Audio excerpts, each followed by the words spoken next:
నడుస్తుందా? కూటమి సర్కార్ అక్రమ కేసులు పెడుతోందని వైసీపీ అంటోంది. వైసీపీ నేతలు బూతులతో రెచ్చిపోతారని టీడీపీ ఆరోపిస్తోంది. ఈ మాటల తోటాల మధ్య దాడులు ప్రతిదాడులు సాగుతూ వివాదం మరింతగా ముదురుతోందా? అసలు ఇతర సమస్యలు లక్ష్యాలు లేనట్టుగా రోజు ఇదే వివాదం నడుస్తోందా? ఎన్నికలకు ముందు ఎలాగైతే విమర్శలు ప్రతి విమర్శలు అలాగే వాదాలు ప్రతివాదాలు ఉంటాయో ప్రస్తుతం ఆ సిచ్యువేషనే కనిపిస్తోందా? కల్తీలు, స్కాములు, కేసులు, అరెస్టులు లాంటి వివాదాలే రాజకీయాలైపోయాయా? అభివృద్ధి సంక్షేమం మర్చిపోయారా? అసలు ఏం జరుగుతోంది రాష్ట్రంలో? ఇవే అంశాలపై డిబేట్ కంటిన్యూ చేద్దాం. డిబేట్లో ప్రస్తుతం మనతో జాయిన్ అవుతున్నారు పాదయాత్ర వెంకటేశ్వర రెడ్డి గారు, వైసీపీ స్పోక్స్ పర్సన్ మనకి జూమ్లో అందుబాటులోకి వచ్చారు. భవానీ శంకర్ గారు, బీజేపీ నాయకులు మనకి జాయిన్ అయ్యారు. హరిశేష్ గారు ఎనలిస్ట్ మనకి జూమ్లో జాయిన్ అవుతారు. అలాగే సయ్యద్ రఫీ గారు, టీడీపీ స్పోక్స్ పర్సన్ మనకి జూమ్లో జాయిన్ అవుతారు. ఎస్ పాదయాత్ర గారు, అసలు ఎక్కడ తిరుమల లడ్డు కల్తీ అంశం అక్కడి నుంచి ఎక్కడి వరకు వచ్చింది ఇష్యూ? ఢిల్లీలో వైసీపీ నేతలు ఫిర్యాదు చేయాల్సిన పరిస్థితి అసలు ఎందుకు వచ్చింది? ముందుగా ప్రైమ్ 9 వీక్షకులకి, ప్యానెల్లో ఉన్న పెద్దలకి, రాష్ట్ర ప్రజలకి మీకు శుభ సాయంత్రం. మానవుడే మహనీయుడు, మనిషే దేవుడు, సత్యమేవ జయతే. ఇక తిరుమల తిరుపతి వెంకటేశ్వర స్వామిని దర్శించుకునే సందర్భంగా ఓం నమో వెంకటేశాయ. ఇక్కడ లడ్డు విషయం ఇది ఈ వివాదం ఎక్కడ మొదలైంది? చంద్రబాబు నాయుడు గారు తన ఎమ్మెల్యేల సమావేశంలో తిరుపతి లడ్డు ప్రసాదంలో బీఫ్ టాలో కలిసింది అని మొదలెట్టారు. బీఫ్ టాలో కలిసిందని, అట్లానే ఒకరేమో బీఫ్ టాలో కలిసిందంటారు, ఒకరేమో పంది కొవ్వు కలిసిందంటారు, ఒకరేమో చేప నూనె కలిసిందంటారు. ఇట్లా చంద్రబాబు నాయుడు గారు, లోకేష్ గారు, పవన్ కళ్యాణ్ గారు వరుస మార్చి విమర్శలు చేశారు. సరే, విమర్శలు అధికారంలో ఉండి, కేంద్ర రాష్ట్ర ప్రభుత్వాలు అధికారంలో ఉండి వాళ్ళు చర్యలు తీసుకోవాల్సి ఉండి చర్యలు తీసుకోవాలా? ఎక్కడైనా ఇప్పుడు ఇన్ని అల్లర్లకి, ఇన్ని గొడవలకి మోటివ్ ఏంటి? కారణం ఏంటి? ఆ ఫ్లెక్సీ. ఆ ఫ్లెక్సీ ఎవరు పెట్టారు? దానికి పర్మిషన్ ఎవరిచ్చారు? ఆ ఫ్లెక్సీయే లేకపోతే, ఆ ఫ్లెక్సీ లేకుండా ఒక్కసారి ఆంధ్రప్రదేశ్ పరిస్థితి చూడండి, సిచ్యువేషన్ చూడండి. ఆ ఫ్లెక్సీ లేకపోతే గొడవే లేదు. ఆ ఫ్లెక్సీకి పర్మిషన్ ఎవరు ఇచ్చారు? ఆ ఫ్లెక్సీలు ఎవరు పెట్టారు? పెట్టి మళ్ళీ దానికి రాడ్లు, కర్రలు తీసుకొని కాపలా ఎందుకున్నారు? ఏ నేరస్తుడైనా, ఏదైనా కానీ కేసు కోర్టులో ఉంటే నిజ నిర్ధారణ తేలక ముందే స్టేట్మెంట్లు ఇవ్వడం ఏంటి? దానికి మళ్ళీ ఫ్లెక్సీలు కట్టడం ఏంటి? ఆ ఫ్లెక్సీలకి మళ్ళీ కాపలాలు ఉండడం ఏంటి? ఇది కదా చూడాల్సింది మనం ఫస్ట్. అది నేరం ఎలిగేషన్ వచ్చింది ఎక్కడ? ఇన్ని సంఘటనలు జరగడానికి కారణం ఏంటి? అసలు ఢిల్లీలో సుప్రీంకోర్టులో ఎవరు కేసు వేశారు? దీని గురించి ఆరోపణలు ఎవరు చేశారు? కేసు ఎవరు వేశారు? ఆ కేసులో తేలిన విషయాలేంటి? ముద్దాయిలు ఎవరైనా తేలారా? మా పార్టీ వైవి సుబ్బారెడ్డి గారు సుప్రీంకోర్టులో పిటిషన్ దాఖలు చేసిన తర్వాత కదా సిట్టు అకామిడేట్ చేసి దాన్ని విచారణ చేపట్టింది. విచారణ చేపట్టిన తర్వాత సిట్టు ఛార్జ్ షీట్ లో బీఫ్ టాలో లేదని, పంది కొవ్వు లేదని, అట్లానే చేప నూనె లేదని తేల్చేశారు కదా. అది తేల్చేసిన తర్వాత కూడా మళ్ళీ కొన్ని సామాజిక మాధ్యమాలు మనుషులు టాయిలెట్ లో వాడే వీటిని కలిపారని చెప్పేసి ఘోరంగా వెంకటేశ్వర స్వామి ప్రసాదాన్ని అవమానిస్తున్నారు. అసలు అంటే వెంకటేశ్వర రెడ్డి గారు ఇక్కడ అస్తమాన ప్రసాదం గురించి మాట్లాడుతూ రావడం నిజంగా అందరికీ కూడా ఇది నిజంగా మన దురదృష్టమే. కానీ మాట్లాడుకునేది ఏంటంటే అసలు నెయ్యే లేదని కూడా మరి ఇచ్చింది కదా సిట్టు. నెయ్యే కాదు అని చెప్పిన దానికి ఏం చెప్తారు? సిట్టు ఛార్జ్ షీట్ ఫైల్ చేసింది, కోర్టులో కేసు నడుస్తుంది, దోషులు ఎవరో తేల్చలేదు. ప్రభుత్వానికి దమ్ము ఉంటే, ప్రభుత్వానికి ధైర్యం ఉంటే, ప్రభుత్వం చెప్పేది నిజమైతే, సిట్టు చెప్పింది అని కనుక మీరు నమ్మితే, కేంద్రంలో ప్రధానమంత్రి గారు హిందూ విశ్వాసి, అమిత్ షా గారు హిందూ విశ్వాసి, ఆర్ఎస్ఎస్ ఏమైంది, విశ్వ హిందూ పరిషత్ ఏమైంది, ఈ బాబాలు, స్వామీజీలు, సనాతన ధర్మం ఉన్న వాళ్ళు ఏమయ్యారు? ఎవరైనా నేరం చేస్తే నేరమే. నేరం చేసిన వాళ్ళని శిక్షించకుండా, చట్టపరమైన చర్యలు తీసుకోకుండా ఆరోపణలు చేయటం ఏంటి? ఆరోపణలు చేసి ఆ లడ్డూని, ఆ వెంకటేశ్వర స్వామి ప్రతిష్టని దాని మీద ఉన్న భక్తుల విశ్వాసాన్ని తీసేయడం ఏంటి? Hmm. Per suppose SIT charge sheet దాఖలు చేసింది, సుప్రీం కోర్టులో ఇందులో నిజం లేదని కేసు కొట్టేశారు. మరి ఈ అల్లర్లకి బాధ్యత ఎవరు వహిస్తారు? ఈ గొడవలన్నిటికీ బాధ్యత ఎవరు వహిస్తారు? ఫ్లెక్సీ కట్టిన వాళ్ళు వహిస్తారా? ఆరోపణ చేసిన వాళ్ళు వహిస్తారా? ఆరోపణలు చేసిన వాళ్ళు వహిస్తారా? చెప్పాలి కదా. ఎగ్జాంపుల్, ఒక చిన్న ఎగ్జాంపుల్ చెప్తానండి మీకు. రైల్వే కోడూరు ఎమ్మెల్యే అతని మీద ఒక ఎలిగేషన్ వచ్చింది. ఆ ఎలిగేషన్ పోలీసులు విచారిస్తున్నారు. ఎలిగేషన్ వచ్చింది కదా అని చెప్పేసి అతను ఫోటోలు తీసుకెళ్లి నియోజకవర్గం మొత్తం ఫ్లెక్సీలు కడితే అది చట్టబద్ధమా? అది చట్టబద్ధం అవుతుందా? అంటే ఇక్కడ వస్తున్న టాపిక్ ఏంటంటే, ఇప్పుడు తిరుమల మీరు చెప్పినట్టుగా కాదు అసలు అంశం తిరుమల లడ్డుకి వెళ్తున్నది భక్తి అంశం కాస్త ఒక రాజకీయ అంశంగా మారిపోయింది. ఇక భక్తులు మనోభావాలు లేవు, భావోద్వేగాలు లేవు, ఎవరికి వాళ్ళే పొలిటికల్ గా వాడేసుకుంటున్నారనే విమర్శలు అయితే సర్వత్రా వినిపిస్తుంది. అది ఈ పార్టీ ఆ పార్టీ అనేది కాదు, అది పక్కన పెడితే నిజంగా ఇక్కడ ఎక్కడొచ్చింది అసలు ఆ అంశం పక్కన పెడితే ఇక్కడ చేసిన వివాదాస్పద వ్యాఖ్యలు, కొన్ని అనుచిత వ్యాఖ్యలకి ఈ దాడులకు కారణమయ్యాయి. అక్కడి నుంచి ఎక్కడి నుంచి అడుగు ఒక వర్గానికి, ఒక కులానికి, దాడులకి, జాతులకి ఢిల్లీలో ఎన్హెచ్ఆర్సీ ఫిర్యాదు చేసే స్థాయి వరకు ఎందుకు వెళ్ళిపోతున్నాయి అనేది ఒక్క మాటనండి. నేను అదే చెప్తున్నాను. ఆ అనుచిత వ్యాఖ్యలు ఎక్కడి నుంచి వచ్చినాయి? ఫ్లెక్సీ నుంచి వచ్చినాయి. అనుచిత వ్యాఖ్యలు. ఫ్లెక్సీ దగ్గర ఆయన పూజకి వెళ్ళి వస్తుంటే ఫ్లెక్సీ దగ్గర రాడ్లు తీసుకొని కాపలాలుండి వెంటబడి గొడవ చేస్తుంటే చుట్టుముట్టి మూగి ఇష్టం వచ్చినట్టు ముందుగా అధికార పార్టీ చైర్మన్లు, నాయకులు మాట్లాడుతుంటే కారు చుట్టూ పోలీసులు లేకపోతే చంపేసేవాళ్ళు. అక్కడ అదే చర్య ఫ్లెక్సీ కట్టగానే తీసేసి ఉంటే, ఇది తప్పు అని చెప్పి గనక ప్రభుత్వం తీసేసి ఉంటే అసలు గొడవలు ఉన్నాయా?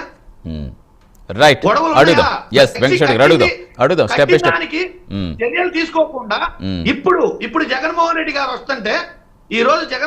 వస్తుంటే అన్ని రహదారులు చెక్ పోస్టులు పెట్టి, బ్యారికేడ్లు పెట్టి, జనాల్ని కట్టడి చేయడం కోసం వేల మంది పోలీసులను కాపలా పెట్టి జగన్మోహన్ రెడ్డి గారి ఇంటి దగ్గర నుంచి బయలుదేరిన 37 కిలోమీటర్లు ఆయన బయలుదేరితే ఈ 37 కిలోమీటర్లు 900 మంది పోలీసులు, Z+ సెక్యూరిటీ, రోప్ టీము, వీళ్ళందరూ ఈ 37 కిలోమీటర్లు జగన్మోహన్ రెడ్డి గారిని తీసుకురావడానికి 5 గంటలకు పైగా పట్టింది. 5 గంటలకు పైగా పట్టింది అక్కడి నుంచి ఇక్కడికి తీసుకురావడానికి ప్రభుత్వానికి. అంటే జన సందోహం ఎంత భారీ స్థాయిలో అక్కడికి చేరుకుందో ఒకసారి చూడండి. ఇన్ని అడ్డంకులు పెట్టినా, ఇన్ని బ్యారికేడ్లు పెట్టినా, ఇంతమంది పోలీసులను పెట్టినా, ఇంత భద్రత ఇచ్చినా ఆయన్ని 37 కిలోమీటర్లు ప్రయాణం చేయడానికి 5 గంటలకు పైగా ఎందుకు పట్టింది? అసలు ఈ మొత్తం ఈ కాన్స్పిరసీకి కారణం ఏంటి? నేను అనేది అనుచిత వ్యాఖ్యలకి చట్టపరమైన చర్యలు తీసుకున్నారు. అతన్ని అరెస్ట్ చేశారు, అంబటి రాంబాబుని అరెస్ట్ చేశారు. చట్టపరంగా తన శిక్ష తనకు వేస్తుంది. మరి ఈ దాడులేంటి? ఆ ఫ్లెక్సీ ఎందుకు కట్టారు? ఆ ఫ్లెక్సీ దగ్గర సహజంగా విగ్రహం దగ్గర ఎవరుంటారు?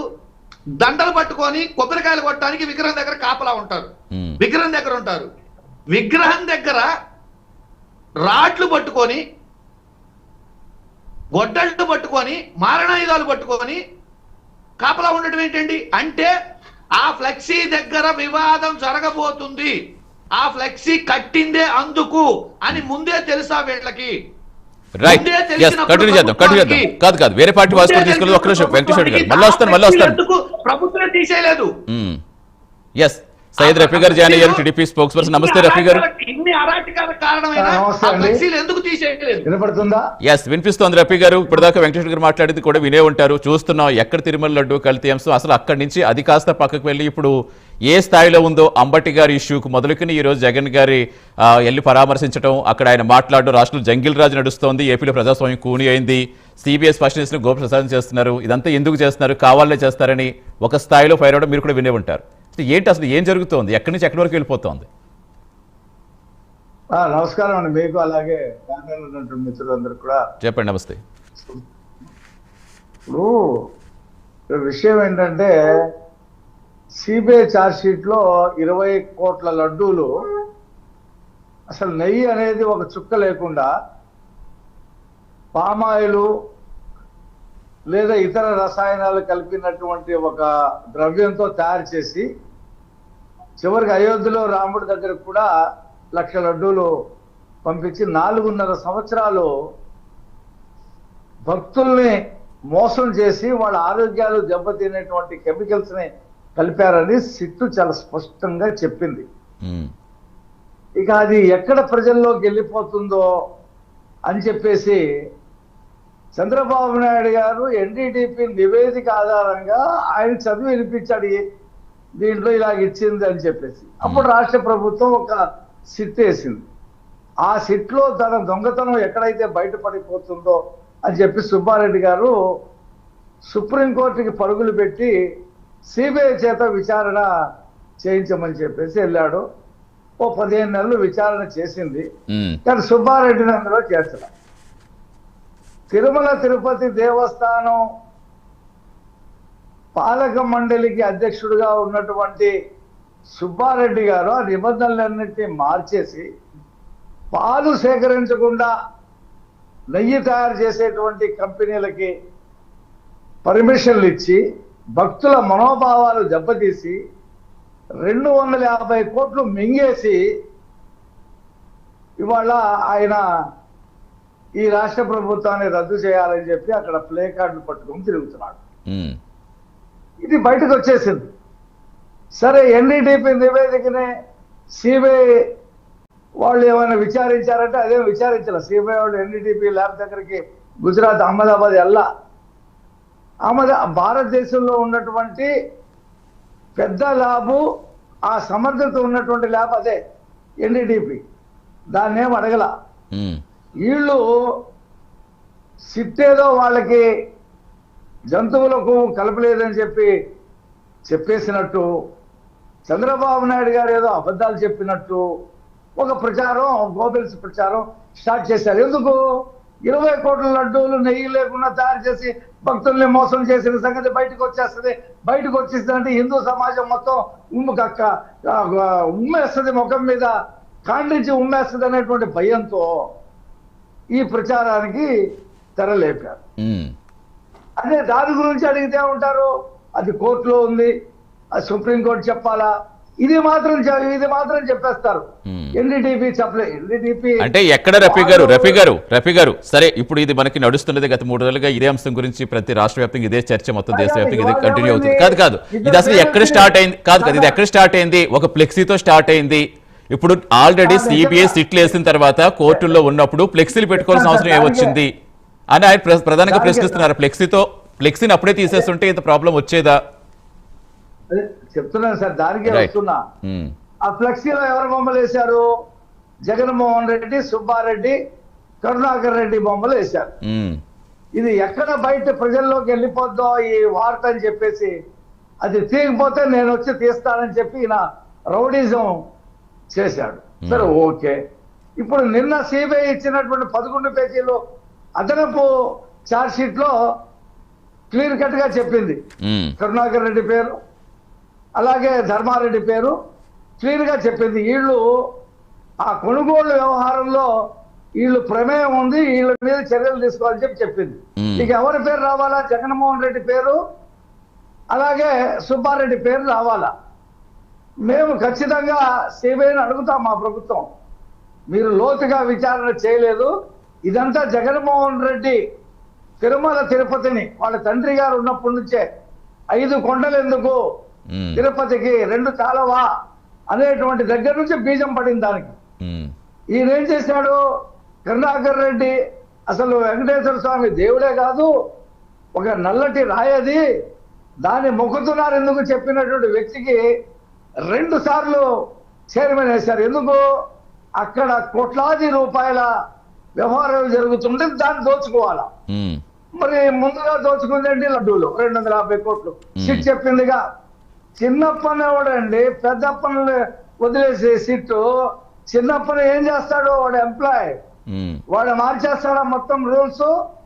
అంతకు ముందు ఉన్నటువంటి రూల్స్ అన్నిటినీ పక్కన పెట్టి వీళ్ళు ఒక ల్యాబ్కి పంపించారు. ఆ ల్యాబ్ రిపోర్ట్ లో కూడా వచ్చింది సుబ్బారెడ్డి హయాంలోనే ఇది నెయ్యి కాదని. దాని మీద ఏం చర్యలు తీసుకోలేదో ఏం మాట్లాడలా.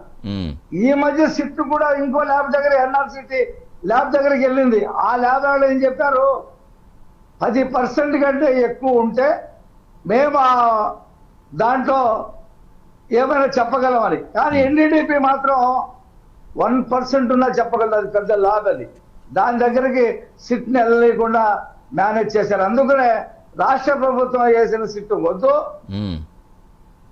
సిబిఐ సిట్ కావాలని చెప్పేసి అన్నారు. సరే వాళ్ళ పోస్ట్ వేశారు.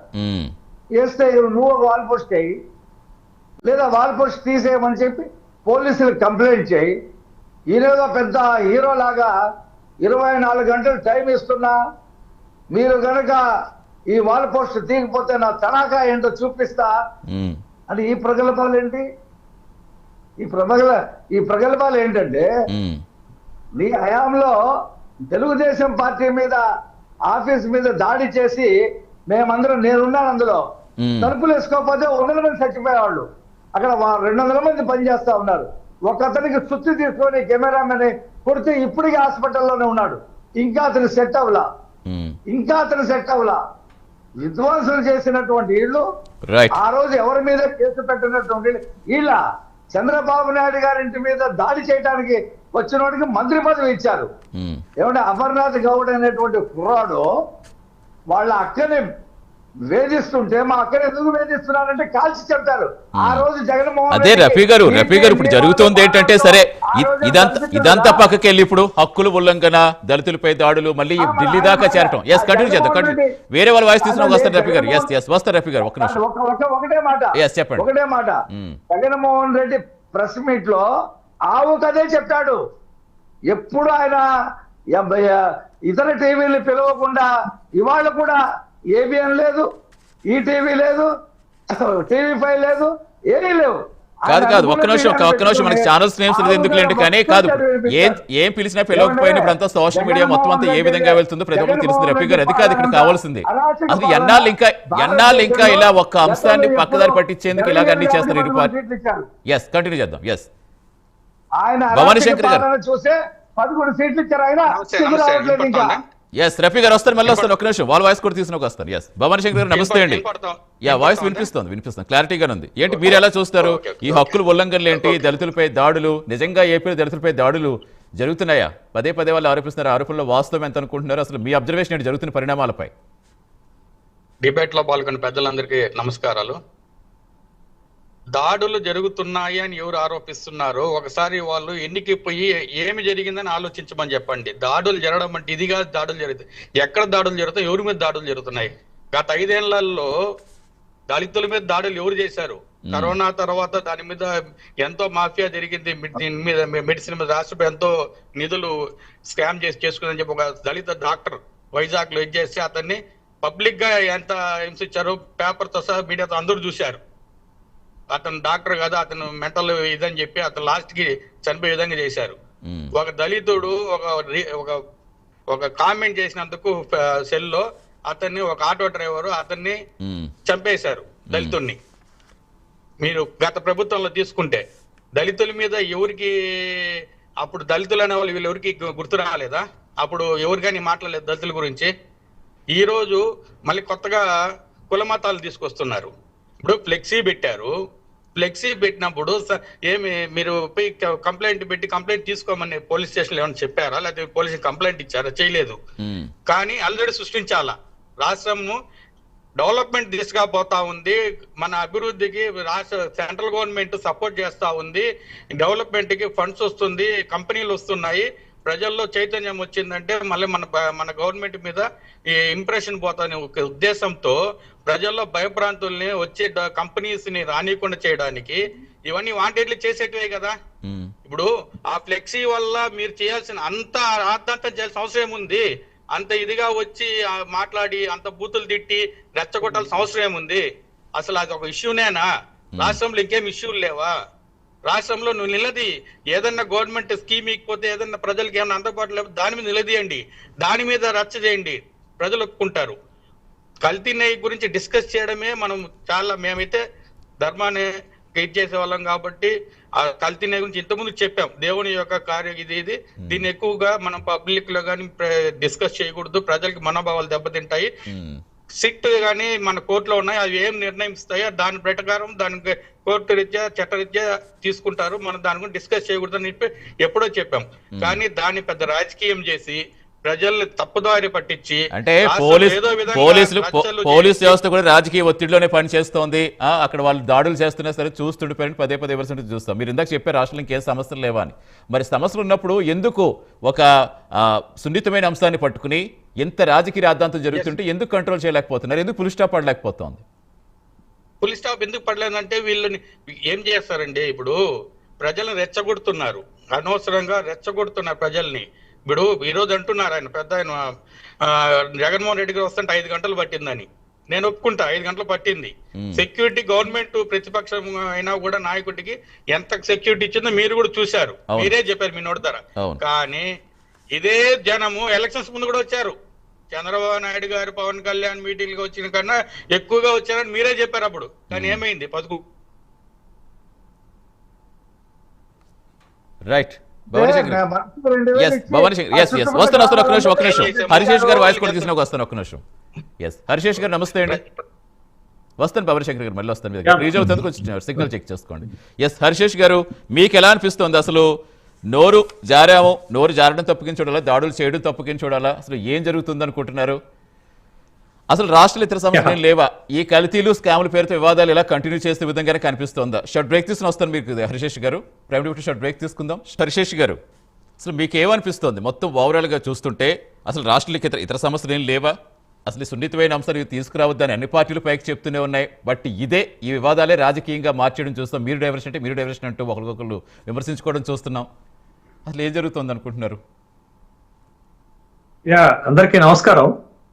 ఒక విభజిత రాష్ట్రానికి సమస్యలే ఉండవా? బ్రహ్మాండంగా ఉంటాయి ఖచ్చితంగా, అటు ఆంధ్రప్రదేశ్కైనా తెలంగాణ రాష్ట్రానికి. అవును. తర్వాత మీరు ఇంకొక ప్రశ్న అడిగారు, నోరు జారటం తప్ప దాడులు చేయటం తప్ప అని అడిగారు. రెండు తప్పే. మనం రెండింటిని తప్పుగా చూస్తేనే సమాజంలో ఏం జరుగుతుంది అనేటటువంటి అంశాన్ని అవగాహన చేసుకోగలుగుతాం, క్లారిటీ వస్తుంది. ఇక్కడ అసలు మీరు ఈ సౌత్ ఇండియా పాలిటిక్స్ కి నార్త్ ఇండియా పాలిటిక్స్ కి చాలా తేడా ఉంటుందండి. సౌత్ ఇండియా పాలిటిక్స్ లో బలమైనటువంటి రీజనల్ పార్టీస్ ఉండటం వల్ల ఇక్కడ పాలిటిక్స్ ఒక టఫ్ కాంపిటీషన్ ఉంటాయి. పాలిటిక్స్ లో ఒక టఫ్నెస్ అనేది కనపడుతుంది. బట్ అదే టఫ్నెస్ ఇవాళ 2 విభజిత రాష్ట్రాల్లో కూడా కనపడుతున్నటువంటి సందర్భాన్ని మనం చూసాం. మీరు చూడండి, సమైక్య ఆంధ్రప్రదేశ్ ఉన్నప్పుడు కాంగ్రెస్ 1983 వరకు ఏకఛత్రాధిపత్యంగా పరిపాలించింది. 83లో తెలుగుదేశం వచ్చిన తర్వాత పాలిటిక్స్ లో ఒక జాతీయ పార్టీకి ఒక ప్రాంతీయ పార్టీకి కాంపిట్ ప్రారంభమైంది, అంటే పోటీ ప్రారంభమైంది. తర్వాత ఎప్పుడైతే రాజకీయాలలో రాజశేఖర రెడ్డి గారు, చంద్రబాబు నాయుడు గారు ఒక కీలకమైనటువంటి పొజిషన్స్ కి వచ్చారో, పాలిటిక్స్ లో ఒక టఫ్ కాంపిట్ స్టార్ట్ అయింది.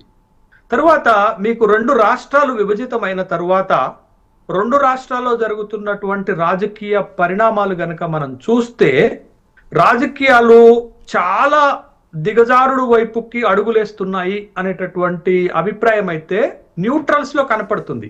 ఏది తటస్థులుగా రాజకీయాలతో సంబంధం లేకుండా రాష్ట్రాలు బాగుపడాలి అని కోరుకునేటటువంటి వాళ్ళ మనసులో ఉన్నటువంటి భావన ఏంటి అంటే, 2 విభజిత రాష్ట్రాల్లో కూడా రాజకీయాలు నానాటికి తీసికట్టు నాగం బొట్టు అన్న సామెత వైపుకు వెళుతున్నాయి అనేది ఒక అభిప్రాయం ఏర్పడింది.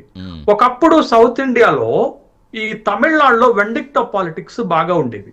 ఇప్పుడు ఆ వెండిక్ట్ ఆఫ్ పాలిటిక్స్ అనేవి ఇటు తెలంగాణలోను అటు ఆంధ్రప్రదేశ్ లోను స్పష్టంగా కనపడుతున్నటువంటి రాజకీయాలు ఉన్నాయి. అయితే దీనివల్ల ఏం జరుగుతుంది అని అంటే, రాష్ట్ర అభివృద్ధి పైన, రాష్ట్రం పైన ప్రతికూల ప్రభావం పడుతుంది అని చెప్పటానికి మీకు 2 ఎగ్జాంపుల్ చెప్తాను. ఒకటి, మీకు స్వాతంత్ర్యం రాకముందు స్వాతంత్ర్యము ఉద్యమం జరుగుతున్నప్పుడు కూడా ఈ దేశంలో బెంగాల్, పశ్చిమ బెంగాల్, కలకత్తా అనేది ఒక strongest economy, strongest industrial state గా ఉంది.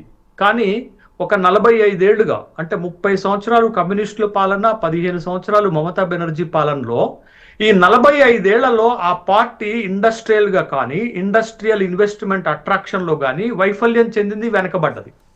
అదేవిధంగా మీకు బీహార్ లాంటి ఒక బలమైనటువంటి ఒక పెద్ద రాష్ట్రం కూడా ఆ రాష్ట్రం పైన ఒక ముద్ర పడటం, జంగిల్ రాజ్ అనేటటువంటి ముద్ర పడటం, ఇటీవల జరిగినటువంటి బీహార్ శాసనసభ ఎన్నికల్లో కూడా గౌరవనీయ ప్రధానమంత్రి గారు ఈ అస్త్రాన్ని వాడారు. జంగిల్ రాజుని మళ్ళీ తీసుకొస్తారా అనేటటువంటి ఒక అస్త్రాన్ని వాడినటువంటి సందర్భం. అంటే బీహార్ పైన ఆ ముద్ర పడటం వల్ల బీహార్ ఇప్పటికీ కూడా దేశంలో వెనకబడిన రాష్ట్రాల్లో ఒకటిగా మిగిలిపోయింది. ఇవాళ మీరు చూడండి, ఒక కీలకమైన పరిణామం ఆంధ్రప్రదేశ్ లో జరుగుతుంది. ఈ విభజితమైనటువంటి 12 సంవత్సరాల్లో గత ప్రభుత్వం పైన చంద్రబాబు నాయుడు గారు, తెలుగుదేశం ఒక కీలకమైన విమర్శ చేసింది. అదేంటంటే విధ్వంస పాలన జరిగింది అనేటటువంటి ఒక విమర్శ చేయటం వల్ల అక్కడ ప్రజలు వైఎస్ఆర్ కాంగ్రెస్ పార్టీకి దారుణమైనటువంటి ఓటమి ఎదురైనటువంటి సందర్భాన్ని మనం చూసాం. బట్ ఇప్పుడు అదే అస్త్రము రివర్స్ లో తెలుగుదేశం ప్రభుత్వం పైన, చంద్రబాబు నాయుడు ప్రభుత్వం పైన ప్రయోగించబడుతుంది. అదే ఆంధ్రప్రదేశ్ లో కూడా జంగిల్ రాజ్ అనేటటువంటిది రాజ్యం నడుస్తుంది అని ఒక ఎస్టాబ్లిష్మెంట్ చేసేటటువంటి ప్రయత్నాన్ని జగన్మోహన్ రెడ్డి గారు చేస్తున్నారు. ఇవాళ కూడా మీకు గుంటూరులో ప్రెస్ మీట్ లో జగన్మోహన్ రెడ్డి అనేక సందర్భాల్లో ఆంధ్రప్రదేశ్ లో జంగిల్ రాజ్ నడుస్తుంది అనేటటువంటి ఒక కీలకమైనటువంటి స్టేట్మెంట్ ని తెరపైకి తెస్తున్నాడు. దీనివల్ల ఏం జరుగుతుంది తెలుసా అండి? ఆంధ్రప్రదేశ్ పైన ప్రతికూల ప్రభావం పడుతుంది. ఇండస్ట్రియల్ గా పడుతుంది, ఇన్వెస్ట్మెంట్ పరంగా పడుతుంది, డెవలప్మెంట్ పరంగా పడుతుంది. దానికి నేను 2 ఉదాహరణలు చెప్తాను. ఉదాహరణ ఒకటి ఏంటి అని అంటే, ఆంధ్రప్రదేశ్ లో 17 మెడికల్ కళాశాలలను పీపీపీ మోడల్లో డెవలప్ చేయాలని రాష్ట్ర ప్రభుత్వం భావించి ఒక 5 కాలేజీలకు బిడ్డింగ్ పిలిస్తే ఒక్కళ్ళు కూడా బిడ్ చేయడానికి రాలే. ఎందుకు అని అంటే అక్కడ ఉన్న ప్రతిపక్ష నేత ఒక వార్నింగ్ ఇచ్చారు. ఎవరైనా బిడ్స్ వేస్తే మళ్ళా మేము అధికారంలోకి వచ్చిన తర్వాత అవి క్యాన్సిల్ చేస్తాము, మిమ్మల్ని చర్య తీసుకుంటామంటే ఒక్కళ్ళు కూడా బిడ్ వేయలే. అంటే పారిశ్రామికవేత్తల్లో, పెట్టుబడిదారులలో ఆ భయం కలిగింది. అది రాష్ట్రానికి నష్టం చేస్తుంది, అది ఫ్యూచర్ లో కానీ ప్రస్తుతం కానీ. పాయింట్ 1. పాయింట్ నెంబర్ 2 ఏంటి అంటే, ఆంధ్రప్రదేశ్ లో ప్రస్తుతం జరుగుతున్నటువంటి ఈ వెండెక్టో పాలిటిక్స్ అనేవి ఒక ప్రశాంత వాతావరణాన్ని, శాంతి భద్రతలను దెబ్బతీస్తున్నాయి అనే ఒక అభిప్రాయము దేశంలోనూ ప్రపంచంలో ఉన్నటువంటి ఇండస్ట్రియలిస్ట్ కి కలుగుతుంది. ఎందుకు కలుగుతుంది అని నేను అంటున్నానంటే, 2025లో దావోస్ వెళ్లారు చంద్రబాబు నాయుడు గారు. 2026లో కూడా దావోస్ వరల్డ్ ఎకనామిక్ ఫోరం కి చంద్రబాబు నాయుడు గారు వెళ్లారు. ఒకప్పుడు చంద్రబాబు నాయుడు గారు దావోస్ వెళితే లక్షల కోట్ల రూపాయల ఇన్వెస్ట్మెంట్ అట్రాక్షన్ చేసేటటువంటి వ్యక్తి 2 సార్లు కూడా ఆంధ్రప్రదేశ్ కి వరల్డ్ ఎకనామిక్ ఫోరం నుంచి వచ్చిన ఎంఓయూలు 0. ఒక్క రూపాయి పెట్టుబడి కూడా 2 సమ్మిట్లలో నుండి ఆంధ్రప్రదేశ్ కి రాలేదు. 0 పెర్ఫార్మెన్స్ ఉంది అని అంటే ఇన్వెస్టర్స్ ఆంధ్రప్రదేశ్ కు రావడానికి భయపడుతున్నారు. కారణం ఏంటి అని అంటే తెలుగుదేశం, వైఎస్ఆర్సీపీ మధ్య జరుగుతున్నటువంటి ఒక వెండిక్టో పాలిటిక్స్, ఒక శాంతి భద్రతలు. ఇది చంద్రబాబు నాయుడు గారు లాంటి ఒక సీనియర్ రాజకీయ నాయకుడికి చాలా బాగా తెలుసు.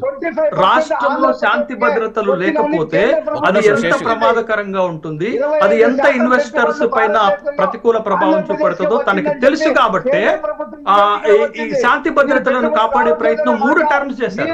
కానీ ఇప్పుడు 4th టర్మ్ కి వచ్చేసరికి అక్కడ ఎందుకు ఇద్దరు మాట్లాడితే అర్థం కాదు. మీరు పెట్టుబడులకు సంబంధించి మాట్లాడారు. రఫీ గారు దానికి ఏమైనా ఆన్సర్ ఇస్తే ఇవ్వండి. పెట్టుబడులకు సంబంధించి ఒక నిమిషం ఒక పాయింట్ ఆన్సర్ ఇవ్వండి, మళ్ళీ కంటిన్యూ చేద్దాం. వెంకటరెడ్డి గారు. ఎస్ రఫీ గారు. 25% పెట్టుబడులు ఆంధ్రప్రదేశ్ వచ్చిన భారతదేశంలో ఉన్నటువంటి అన్ని రాష్ట్రాల కంటే. ఒక నిమిషం వస్తే వెంకటేశ్వర గారి దగ్గరికి వస్తాను. కాదు శేషు గారు, మీరు ఏమీ రాలేదు అని చెప్తున్నారు. పెట్టుబడులు రాకపోవడం కాదు, ఇది సృష్టిస్తారని ఆయన చెప్తున్నారు. పెట్టుబడులు నేను రాలేదు వచ్చిందో అని అంటే ఫ్యాక్ట్స్, ఫిగర్స్ ఉంటాయి కదా. మొన్న జరిగినటువంటి పెట్టుబడుల సమ్మిట్ లో మీరు చూడండి, లాస్ట్ టైం సమ్మిట్ లో తెలంగాణకి 1.78 లక్షల కోట్ల రూపాయలు వస్తే మొన్న జరిగిన సమ్మిట్ లో 30,000 కోట్లు వచ్చాయి.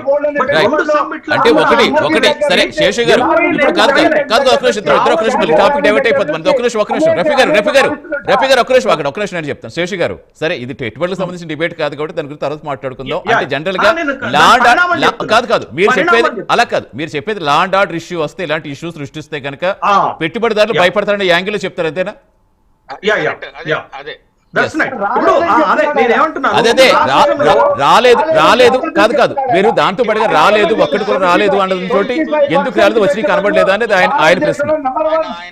ఓకే, పర్లేదు. వచ్చాయని ఉంటే వాళ్ళు ఫ్యాక్ట్స్ చెప్పుకోవచ్చు, ఇబ్బంది ఏం లేదు. కానీ but in my concern, in my knowledge, but top priority మీకు ఎప్పుడైనా స్టేట్స్ లో టాప్ ప్రయారిటీ ఎప్పుడు పోతుందంటే పీస్ఫుల్ ఉన్నప్పుడే, మనకి ఇన్వెస్టర్ ఫ్రెండ్లీ వాతావరణం ఉన్నప్పుడే వస్తారు. మీకు అక్కడ ఎంఓయూలు జరగలేదు అని అంటున్నాను. ఆ సమ్మిట్ లో ఎంఓయూలు జరగలేదు, బట్ డిస్కషన్స్ అయినాయి, లేకపోతే కన్సర్న్స్ అయినాయి, వాళ్ళ కంపెనీలతో మాట్లాడారు. కానీ బట్ అక్కడ ఎంఓయూలు జరగలేదు, ఒక అష్యూర్డ్ ఇన్వెస్ట్మెంట్ రాష్ట్రానికి రాలేదు అని అంటున్నారు. కాదు శేషు గారు మళ్ళీ అది కంటిన్యూ అయిపోతుంది. ఒక్క నిమిషం శేషు గారు మనకు మళ్ళీ అది కంటిన్యూ అయిపోతుంది, ఇది పక్క వెళ్తుంది. ఒక్క నిమిషం సరే కాదు ఒకటి రఫీ గారు మెయిన్ గా ఆయన మోటివ్ ఏంటంటే మెయిన్ గా ఆయన మోటివ్ లా అండ్ ఆర్డర్ ఇష్యూల కింద సృష్టిస్తే కనుక వచ్చే వాళ్ళు భయపడతారనేది.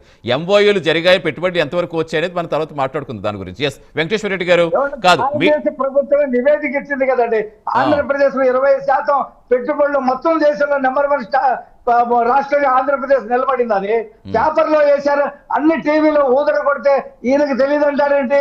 ప్రారంభోత్సవ శంకుస్థాపనలు జరుగుతున్నాయి, గూగుల్ దగ్గర నుంచి, కాగ్నిజెంట్ దగ్గర నుంచి, టీసీఎస్ దగ్గర నుంచి, క్యాంటన్ వ్యాలీ దగ్గర నుంచి, మిట్టల్ స్టీల్ ఫ్యాక్టరీ దగ్గర నుంచి, ఇలా చెప్పుకుంటూ పోతే 100 ఉన్నాయి.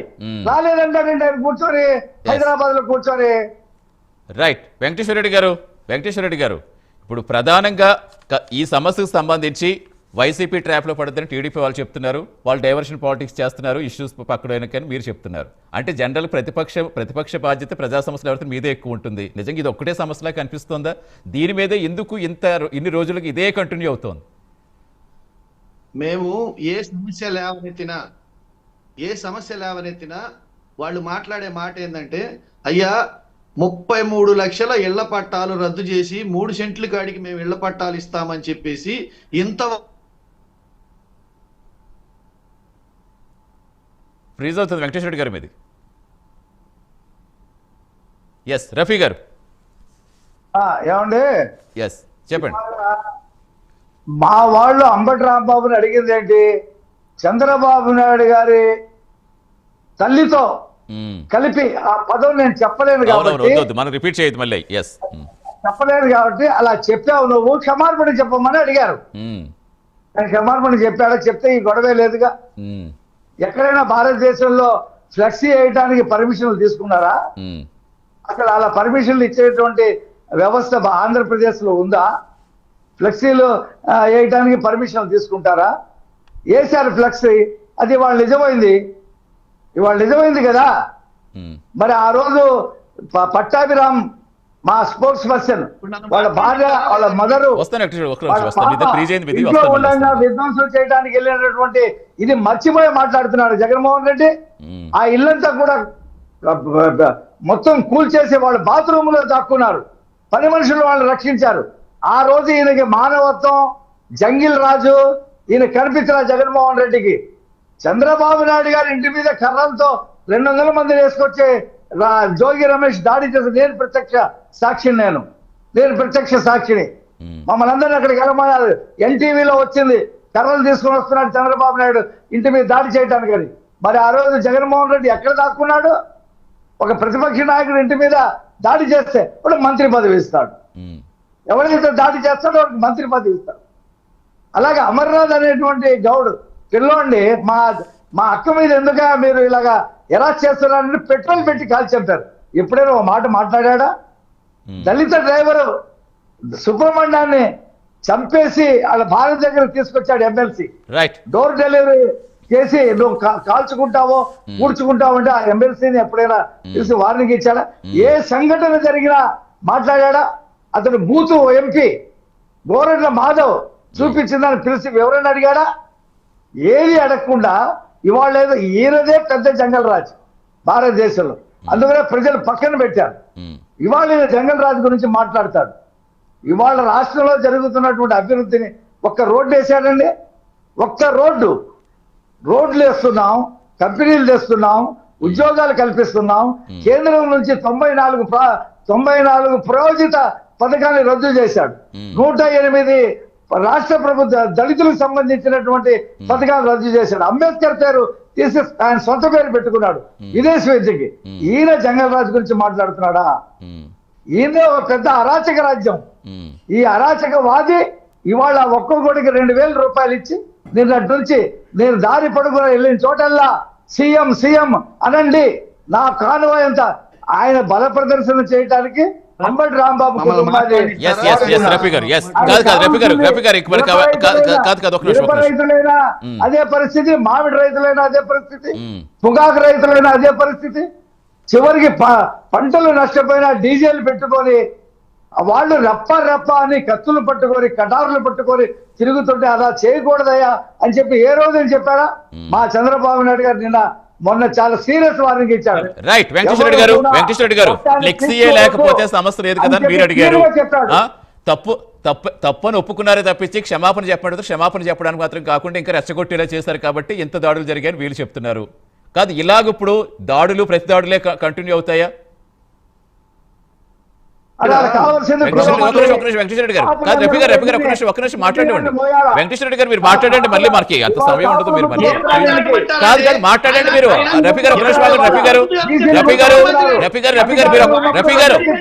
మీరు కంటిన్యూ ప్రాబ్లం వద్దు, మనకి ఇంకా వేరే గెస్ట్ వాళ్ళు తీసుకోవాలి కదా. ఒక్క నిమిషం. ఎస్ వెంకటేశ్వర రెడ్డి గారు, మేము క్లియర్ గా ఒక మాట చెప్తున్నామండి. 2 సంవత్సరాలు అయింది వాళ్ళ ప్రభుత్వం అధికారంలోకి వచ్చి, పైన కింద వాళ్ళ సర్కారు ఉంది. తప్పులు ఎవరు చేసినా చట్టపరమైన చర్యలు తీసుకునే అధికారం వాళ్ళ దగ్గర ఉంది. తప్పులు ఎవరు చేసినా చట్టపరమైన చర్యలు తీసుకోవాల్సిన అధికారం వాళ్ళ చేతిలో ఉంది. అధికారం వాళ్ళ చేతిలో ఉండి చట్టపరమైన చర్యలు తీసుకోకుండా నేరాలు చేస్తున్న వాళ్ళని సాకులు చూపించి ప్రతిదాడులకి పాల్పడటం అంటే, అరాచకాలు సృష్టించటం అంటే అసలు పోలీసు సంగతి చెప్పి జాతికి మళ్ళీ కాదు మీకు ఇస్తాను. ఒక్క నిమిషం మనకి ఇంకా వేరే సమయం ఉండదు ఇక్కడ. ఎస్ వెంకటేశ్వర రెడ్డి గారు కంటిన్యూ చేయండి. ఎస్ దయచేసి రఫీ గారు మా గొంతు వినపడనివ్వండి. మమ్మల్ని అక్కడ అంబటి రాంబాబు గారు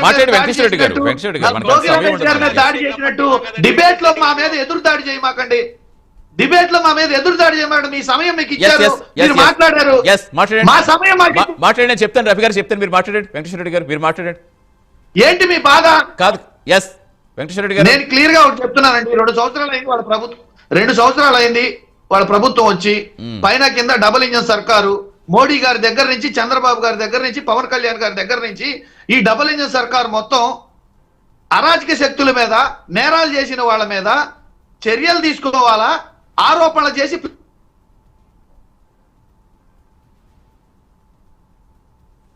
ఎస్ వెంకటేశ్వర రెడ్డి గారు మీది ఫ్రీజ్ అవుతుంది, సిగ్నల్ సరి క్రాస్ చెక్ చేసుకోండి. భవానీ శంకర్ గారు క్షమార్పణ చెప్పాలా జగన్మోహన్ రెడ్డి గారు? పెద్ద ఆయన పాపం అడిగారు మా గొంతు వినిపించమని. పదే 2 ఏళ్ల నుంచి అసెంబ్లీకి వచ్చి మీ గొంతు వినిపించమని చెప్తానే ఉన్నారు కదా. ప్రతి సీఎం గారి కానీ డిప్యూటీ సీఎం గారి అందరూ అడుగుతున్నారు కదా, స్పీకర్ నుంచి అందరూ అసెంబ్లీకి రండి, మీ గొంతు వినిపించండి, ప్రజల సమస్యలు డిస్కస్ చేయండి అని. మీరు పబ్లిక్ లో వచ్చి నేరుగా అడిగి చెప్పండి, మీకు కావాల్సినంత టైం కూడా ఇస్తామని చెప్తున్నారు కదా. ఇప్పుడు ఢిల్లీ పోయి హక్కుల గురించి కంప్లైంట్ చేశారు. హక్కులు అంటే మీరు హక్కుల గురించి మాట్లాడే అర్హత మనకుందా లేదని ముందుగానే ఆలోచించుకోవాలా. పోయిన మీ గవర్నమెంట్ లో కనీసం పంచాయతీల్లో నామినేషన్ చేసేదానికి, పంచాయతీ వార్డు నెంబర్ నామినేషన్ చేసేదానికన్నా మీరు రైట్ కల్పించారా? ఎంత దౌర్జన్యం చేసి యునానిమస్ గా అందరినీ అనౌన్స్ చేయించి, ఆపోజిట్ వేసిన ప్రతిపక్ష పార్టీలు వేసిన అందరి నామినేషన్ చింపేసి అన్ని స్కూటీల్లో క్యాన్సిల్ చేయించి అన్ని మీరు దౌర్జన్యంగా చేసినారో లేదా? అది హక్కులు చేసుకోవడం అంటే. హక్కులు ఇక్కడ మీరు ఇష్టానురాజ్యంగా మీరు ప్రజల యొక్క హక్కులు మీరు మిస్గైడ్ చేసి దాన్ని తప్పుదారి పట్టించి హక్కుల గురించి మళ్ళీ ఇప్పుడు మీరు మాట్లాడుతున్నారు. ఇప్పుడు ఈ 2 ఏళ్ల నుంచి ప్రజల యొక్క హక్కు కానీ, ప్రతిపక్ష నాయకుల హక్కులు కానీ ఎక్కడ కానీ ఈ మా కూటమి గవర్నమెంట్ అడ్డుపడలేదే. ప్రతి ఒక్క అవకాశం ఇస్తా ఉంది, ప్రతిపక్ష హోదాలో కానీ, ప్రతిపక్ష దీంట్లో కానీ ప్రతి ఒక్క అవకాశం ఇస్తాను మీరు మాట్లాడండి. మీరు ఎందుకు దాన్ని సద్వినియోగం చేసుకోకుండా అరాచకాలు సృష్టిస్తున్నారు? ఎందుకు అభివృద్ధి దీంట్లో మీరు కలిసి రావడం లేదు? ఎందుకు మీరు అన్నిటికీ అడ్డు చెప్తున్నారు? ప్రతి ఒక్కదానికి ఏదో ఒక ఇష్యూ చేసి దాన్ని పెద్ద చేసి దాంట్లో ఒక భయభ్రాంతులు క్రియేట్ చేసి దాన్ని ఏమో జరిగిపోతుందని ప్రజల్లో నెగిటివ్ థాట్ తెప్పించి ప్రజలు తప్పుదారి పట్టించి ఏదో మేము మా ఉనికిని పేడ పోగొట్టుకుంటున్నామని ఉద్దేశంతో చేస్తున్నారు. కానీ మీరు ఈ విధంగా చేసి ఈ 11 కూడా ఈసారి రావు మీకు.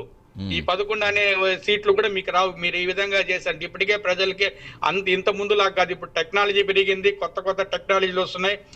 కన్ను తెరిచే లోపల ప్రజలు అదే భవానీ శంకర్ గారు నేను అడిగేది అదే. ఇప్పుడు గతంలా కాదు, ఇప్పుడు ఏం మాట్లాడామో, కొద్దిసేపునకు మనం ఏం మాట్లాడామో, నిన్నేం మాట్లాడామో, రేపేం మాట్లాడో, ప్రతిదీ ఆఫ్ ది రికార్డ్, ప్రతి సామాన్యుడి దగ్గర ఉంటుంది.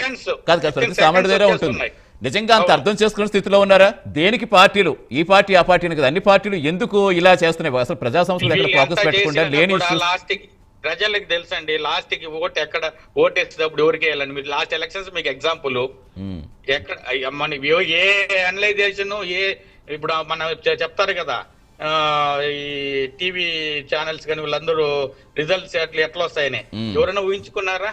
ఎంత ప్రజల్లో ఇది ఉంటే ఆ విధంగా వస్తారు చెప్పండి. 106 ఎగ్జిట్ రావడం అంటే మీరే ఆలోచించండి. 11 సీట్లతో పరిమితం చేశారంటే వాళ్ళని. ప్రజలు అంత అమాయకులు కాదండి, గమనిస్తా ఉన్నారు. ఊరికే ఇప్పుడు ఉంటారు నాయకులు ఉంటారు, డబ్బు ఉంది. మన రవి అన్న గారు చెప్పినట్టు డబ్బులు ఇచ్చి జనాలు తొలగించుకోవచ్చు, అది కాదు సమస్య. కాకపోతే ప్రజల్లో మనం ఏం చేస్తున్నాం, ప్రజల తరపున ఏ విషయంగా మాట్లాడుతున్నాం, ప్రజల తరపున ఏ సమస్యల గురించి మాట్లాడుతున్నాం అనేది అడిగిపోతే అప్పుడు ప్రజలు నిజంగా మన సమస్య గురించి లేవనొచ్చు. ఈ ఫ్లెక్సీల గురించి ఇదేందో పెద్ద సమస్యలాగా, దీనికోసం ఆయన తాడేపల్లి నుంచి 5 గంటల సేపు అంత పెద్ద ర్యాలీ వేసుకొని స్వాతంత్ర సమరయోధుడికి ఏమో జరిగిపోయినట్లు, ఎంతో మంది దేశభక్తులు బార్డర్ లో జవాన్లు ఎంతమంది తన ప్రాణాలు అర్పిస్తున్నారు. అట్లాంటి వాళ్ళు నివాళులు అర్పించమని చెప్పండి. ఒకరోజు ఇంటి బయటకు వచ్చి నివాళులు అర్పించమని చెప్పండి. మన సైనికులకి ఎంతమంది బార్డర్ లో చనిపోతా ఉంటారు. ఎవరైనా ఎప్పుడైనా వచ్చారు వాళ్ళకి సంతాపం కానీ తెలిపారా? అది లేదు. వీళ్ళ ఉనికిని కాపాడు కోసం ప్రజలతో ఆడుకుంటారు, ప్రజల జీవితాలతో ఆడుకుంటున్నారు, రాష్ట్ర భవిష్యత్తును దెబ్బతీస్తున్నారు, రాష్ట్ర అభివృద్ధిని దెబ్బతీస్తున్నారు. గమనించాలి. దాని గురించి ఆలోచించి దాని ప్రకారంగా మీ పార్టీ నాయకులకు చెప్పి దాని ప్రకారం పొమ్మని చెప్పండి. అంతేగాని ఏదో ఒక ఇష్యూ ఎత్తుకొని ఆయన యొక్క అంబటి గురించి ఇంకా మేము చెప్పకూడదు. మీరు ఏదో చెప్పారు ఏందో శ్రీధర్ అని అదని అంబటి రాంబాబు గురించి ఎత్తుకుంటే ఆయన కూడా మంచి స్టోరీనే ఉంది. ఆయనేమే చిన్నపిల్లోడు కాదు. కాకపోతే మేము పర్సనల్ సత్ మేము మాట్లాడాం కాబట్టి చెప్తున్నాం. మీ సందర్భం మీరు వచ్చి మీరు అన్నారు కాబట్టి అన్నాం. కాబట్టి మీరు చేయాల్సింది ఏమంటే అభివృద్ధి గురించి, రాష్ట్రం గురించి ఏం సమస్యలు మాట్లాడడం, కానీ అనవసరంగా సృష్టించి లేని హక్కులు ఉల్లంఘనని, లేదంటే మా దళితులపై దాడి జరుగుతుందని. ఆయన కాపు నాయుడు అంటే కాపు నాయుడు నాకు అర్థం కాలేదు. ఈ రోజు కాపు నాయుడులనే గుర్తుకొచ్చేసినారు వీళ్ళకి. అదే పవన్ కళ్యాణ్ కాపు అతను ఏ విధంగా మాట్లాడినారు, ఇదే కాపు నాయకులు అందరూ అప్పుడు గుర్తు రాలేదు కులాల గురించి. ఎందుకంటే కులాల మీద రచ్చలు పెట్టడానికి ఇవన్నీ తీస్తారు. లేని ఇష్యూలని తీసి అందరి మధ్య రచ్చలు పెట్టి మన ఒక రాష్ట్రాన్ని అల్లకొల్లం చేయాలని ఉద్దేశం తప్ప వేరే ఏమన్నా ఆలోచన ఉందా మీకు? రాష్ట్రం గురించి రాష్ట్ర అభివృద్ధి గురించి మాట్లాడండి. హర్షేష్ గారు, ఇప్పుడు ఎవరు సమయం పాటించారు? ఇప్పుడు ఇది కాస్త వర్గాలకి, కులాలకి ఇలా ఒక సున్నితమైన అంశం కాస్త మరో సున్నితమైన అంశాన్ని డైవర్ట్ చేసే విధంగా ఈ విధంగా వెళ్ళిపోతుంటే, మీరన్నట్టుగా లా అండ్ ఆర్డర్ ఇష్యూ లాంటివి ఏమైనా క్రియేట్ అయితే నిజంగా అది వచ్చే పెట్టుబడిదారులకి అసలు మనకు రక్షణ కల్పించాల్సిందే. అక్కడ వాళ్ళకి భరోసా ఇవ్వాల్సిందే పెట్టుబడిదారులకి లా అండ్ ఆర్డర్ విషయంలో. సో ఇలా కనిపిస్తున్నప్పుడు ఎవరు సమయం పాటించాలి ఇక్కడ? ఇప్పుడు జనరల్ గా ప్రభుత్వాలు కొంత సంయమనం పాటించాలి. ఎందుకంటే ప్రభుత్వాలలో ఉన్నటువంటి వాళ్ళకి బాధ్యత ఎక్కువగా ఉంటుంది. ప్రతిపక్షాలు ఏముంటుందండి, ప్రతి అంశాన్ని ఒక రాజకీయం చేసి రాజకీయంగా దాన్ని మైలేజ్ తీసుకోవాలనేటటువంటి ప్రయత్నాలు ఎక్కడైనా చేస్తారు. ఒక ఆంధ్రప్రదేశ్లోనే కాదు, దేశం మొత్తంలో ఉన్నటువంటి అన్ని రాజకీయ పార్టీలు చేసేటటువంటి ఒక కామన్ ప్రక్రియ. కాబట్టి ప్రభుత్వం ఎప్పుడంటే ప్రభుత్వం వాళ్ళది కాబట్టి, రాష్ట్రాన్ని నడపాల్సిన బాధ్యత వాళ్ళది కాబట్టి, ప్రజలకు బాధ్యత వహించాల్సింది కాబట్టి ప్రభుత్వం కొంత సంయమనంతో ఉండాల్సినటువంటి అవసరం ఉంటుందనేది అందరికీ తెలిసినటువంటి అంశమే. చెప్తున్నారు కదా, ఒక పక్కన సూచనలు ఇస్తున్నారు, స్వీట్ వార్నింగ్స్ ఇస్తున్నారు, లేదు వాళ్ళు రెచ్చగొట్టి వ్యాఖ్యలు చేసిన మీరు ఎక్కడ కూడా అని. కానీ వీరు ఎందుకు కంట్రోల్లోకి రాలేకపోతున్నారు? లేదండి, అట్లా ఒక మాట నన్ను మాట్లాడేవండి. ఇప్పుడు జనరల్ గా జగన్మోహన్ రెడ్డి ఒక విధంగా చంద్రబాబు నాయుడుకి మేలు చేశారని చెప్పాలి. ఎందుకు అంటే ఒకవేళ 2019 నుంచి 2024 వరకు జగన్మోహన్ రెడ్డి పాలనే బాగుంటే చంద్రబాబు నాయుడుకి అవకాశం వచ్చేది కాదు కదా. ఇప్పుడు చంద్రబాబు నాయుడుకి అవకాశం ఇచ్చారంటే జగన్మోహన్ రెడ్డి పాలన బాగలేదు కాబట్టి చంద్రబాబు నాయుడుకి అవకాశం ఇచ్చారు. చంద్రబాబు నాయుడు ఏం చేయాలి? జగన్మోహన్ రెడ్డిని మరిపించేటటువంటి పాలన చేయాలి. జగన్మోహన్ రెడ్డి ప్రస్తావన రాకుండా పాలన అద్భుతంగా చేసినటువంటి ఒక నిరూపణ చేసుకోవాల్సినటువంటి అవసరం ఉంటుంది. అది దాన్ని బాధ్యత అంటారు. దాన్ని రెస్పాన్సిబిలిటీ టువర్డ్స్ పబ్లిక్ అంటారు. ఇది పాయింట్ నెంబర్ 2. పాయింట్ నెంబర్ 3 ఏంటి అంటే, నాకు తెలిసినటువంటి నేను చూసినటువంటి సమైక్య ఆంధ్రప్రదేశ్ లో రాజకీయాలలో మీకు రాయలసీమ అనేసరికి ఒక ఫ్యాక్షనిజానికి ఒక మచ్చుతునుగ్గా చెప్తారు. కానీ ఫ్యాక్షన్ లో కూడా ఒక ప్రిన్సిపల్ ఉంటుందండి. ఫ్యాక్షన్ లో ప్రిన్సిపల్ ఏంటంటే మహిళల పైన చిన్నపిల్లల పైన దాడి చేయకూడదు అనేటటువంటి ఒక బ్రహ్మాండమైనటువంటి ప్రిన్సిపల్ ఫ్యాక్షన్ లో ఉంటది. కానీ ఇవాళ ఆంధ్రప్రదేశ్ లో జరుగుతున్నటువంటి పరిణామాలు కానీ దాడులు కానీ లేకపోతే ఇంకొక రకమైనటువంటి చూస్తే, గతంలో ఒక దళితుడిని చంపి డోర్ డెలివరీ చేసినటువంటి అనంతబాబు పైన చర్య తీసుకోకుండా ఆ ప్రభుత్వం ఎట్లా ఉన్నదో, బట్ ఇప్పుడు ప్రభుత్వాలు కూడా 2 కీలకమైనటువంటి అంశాలు ఇక్కడ మనకు కనపడుతున్నాయి. ఇప్పుడు ప్రభుత్వం కూడా గత ప్రభుత్వం యొక్క ఆలోచనతోటే ఉన్నదా అని అనిపించేటటువంటి 2 సంఘటనలు చెప్తాను. ఒకటి, అంబటి రాంబాబు గారు మాట్లాడింది తప్పు, అట్లాంటి భాష వాడకూడదు. దానికి వాళ్ళ అరెస్ట్ అయితే అంబటి రాంబాబు గారు ఇంటి మీదకి వెళ్ళినటువంటి గల్లా మాధవ్ పై కూడా ఇక్కడ చర్యలు ఉండాలి. కానీ స్టేషన్ బెయిల్ ఇచ్చి పంపినటువంటి సందర్భం. ఇది ఒక పాయింట్. రెండో పాయింట్ ఏంటంటే, సమాజం అంతా బాగుండాలి, రాష్ట్రంలో మంచి ఐక్యత ఉండాలి, రాష్ట్రం ఇట్లా అశాంతిగా ఉండకూడదు, శాంతి భద్రతలు దెబ్బతినకూడదని రజనీ అనేటటువంటి ఒక జనసేనకు సంబంధించినటువంటి ఒక అడ్వకేట్ మంచి మాట చెప్పారు. అదే విధంగా అరవ శ్రీధరు చేసినటువంటి కార్యక్రమం మనం చూసాం. కానీ ఆ పార్టీ అరవ శ్రీధర్ పైన చర్య తీసుకోకుండా రజనీ పైన చర్య తీసుకున్నారు. అంటే మనం రాజకీయాలన్నిటినీ, ఈ 3 పార్టీల రాజకీయాన్ని రాజకీయ కోణంతో ప్రజల కోసము లేకపోతే న్యాయము నీతిని నిలబెట్టాలనేటటువంటి ప్రయత్నాలు మనకి ఎక్కడ కనపడుతున్నాయండి దీంట్లో? ఆరోపణలు చేసినంత ఈజీగా యాక్షన్ తీసుకోగలరా? ఆరోపణలు చేసినంత ఈజీగా యాక్షన్ తీసుకోగలరు. దాని మీద విచారణ కమిటీలు వేసినప్పుడు అవి నిజాలు నిగ్గు తేల్చే వరకు కూడా మనకు వెయిట్ చేయాల్సిన అవసరం లేదా? అది ఏం సమయన ఆరోపణల తీవ్రత కూడా ఉంటుంది. ఆరోపణ అనేటటువంటిది ఒక తీవ్రత ఉంటుంది. మన సమాజం అంతా కూడా మహిళను ప్రొటెక్ట్ చేసుకునేటటువంటి సిస్టమ్ లో ఉన్నటువంటి సందర్భంలో ఒక మహిళ బయటకు వచ్చి ఒక కీలకమైన శాసనసభ్యుడి పైన ఆరోపణలు చేస్తుంది అని అంటే, but you give a due respect to her. ఆ రెస్పెక్ట్ మనకి ఎక్కడ కనపడింది అనేటటువంటి ప్రశ్న వేసుకుంటే, అంటే మెయిన్ గా కాదు ఇలా వ్యక్తిత్వ హరణాలు చేసే స్థాయికి రాజకీయాలు వచ్చేస్తాయంటే కాదు. ఇక్కడ హరిశేష్ గారు ఇక్కడ ఇంకొకటి, మనం ఏది ఇలాంటి విషయాలు మాట్లాడితే ఎక్కువగా ప్రజల్లోకి వెళ్తామో, ఏది ఎక్కువ వైరల్ అవుతామో చూసుకుంటున్నారు. కానీ ఇలా వ్యక్తిత్వ హరణాలు అనేవి ఎంత క్రియేట్ చేస్తున్నాయో తెలిసినా వాటిని ఎక్కువ ఉపయోగిస్తున్నారు. మరి అలాంటి వాటి మీద ఏమైనా గట్టిగా యాక్షన్ తీసుకునే ఏమైనా రావాలా? యాక్షన్ తీసుకునే విధంగా అదే నేనేమంటున్నాను, ప్రభుత్వాలు ప్రజల పట్ల చాలా బాధ్యతగా వ్యవహరించినప్పుడే మళ్ళా వాళ్ళకి మంచి ప్రజలు మ్యాండేట్ ఇస్తారు. మీరు గత ప్రభుత్వానికి మ్యాండేట్ ఇవ్వలేదు అని అంటే వాళ్ళు చేసినటువంటి తప్పిదాలే. బట్ ఇవాళ కూడా అదే రకమైనటువంటి తప్పిదాలు ఆ ప్రభుత్వాన్ని విమర్శించుకుంటూ అదే రకమైనటువంటి సమస్యలు ఇవాళ రాష్ట్రంలో ఉంటే మరి 2029 నాటికి ఫలితాలు ఎట్లుంటాయనేటటువంటి ప్రశ్న కూడా మనం వేసుకోవాల్సినటువంటి అవసరం ఉంటది కదా. అందుకే ప్రభుత్వాలు ప్రజల పట్ల చాలా బాధ్యతగా వ్యవహరించాల్సినటువంటి అవసరం ఉంటుంది. ఆ బాధ్యతాయుతమైనటువంటి అంశం లోపించిందని చెప్తున్నాం. ఒక నేను మాట అడుగుతానండి, దేవదేవుడి పట్ల దేవదేవుడి చుట్టూ దేవదేవుడి ప్రసాదం చుట్టూ రాజకీయాలు చేయొచ్చా? ఒకవేళ లడ్డూలో కల్తీ జరిగిందని NDDB రిపోర్ట్ ఇస్తే ఓ బాధ్యతాయుతమైనటువంటి ముఖ్యమంత్రి గారు దానికి ఏం చేయాలి? ఒక హైయెస్ట్ ఎంక్వైరీ కమిటీని కాల్ ఫర్ చేయాలా? అట్లా కాకుండా ఒక NDDB రిపోర్ట్ ని పట్టుకొని వచ్చి డైరెక్ట్ గా చదివేశారు. చంద్రబాబు నాయుడు లాంటి ఒక సీనియర్ రాజకీయ నాయకుడు డైరెక్ట్ గా చదివేయటం వల్ల మొత్తం ఒక ఆంధ్రప్రదేశ్ లో తయారైందనేటటువంటి విషయం. దీనికి ఒక చిన్న ఎగ్జాంపుల్ చెప్తానండి నేను. 1857లో మనకి అక్కడ ఒక యుద్ధం జరుగుతున్నప్పుడు మన భారత సైనికులు అక్కడ ఉన్నటువంటి తూటాలను వాడటానికి ఇష్టపడలేదు. ఎందుకు ఆ తూటాలను వాడటానికి ఇష్టపడలేదు అని అంటే, ఆ తూటాలలో గొడ్డు కొవ్వు పంది కొవ్వు కలిసింది. గొడ్డు కొవ్వు కలిసినందుకు పవిత్రమైనది ఆవు కాబట్టి హిందువులు ఆ తూటాలను వాడలేదు. పంది కొవ్వు కలిసింది కాబట్టి పంది అసహ్యమైనటువంటి జంతువు కాబట్టి ముస్లిం సైనికులు ఆ తూటాలను వాడలేదు.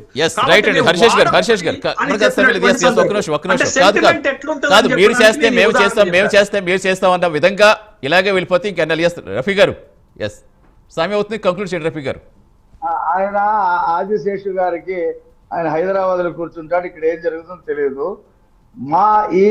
మొన్న జరిగినటువంటి 2 సంఘటనలో మా ప్రభుత్వం స్పందించింది. ముఖ్యమంత్రి గారు అవును, టెలికాన్ఫరెన్స్ విచారణ కమిటీ లేశారు. Conference Yes. తీసుకొని అందరికీ చెప్పారు. ఆ ఇష్యూ పైన ఓపెన్ గా పెట్టినందువల్లే చెప్పారు. కదా, ఇప్పుడు చెప్పినందువల్లే కదా విచారణ కమిటీ వేసినారు. చాలా మందిని జైల్లోకి పంపించారు.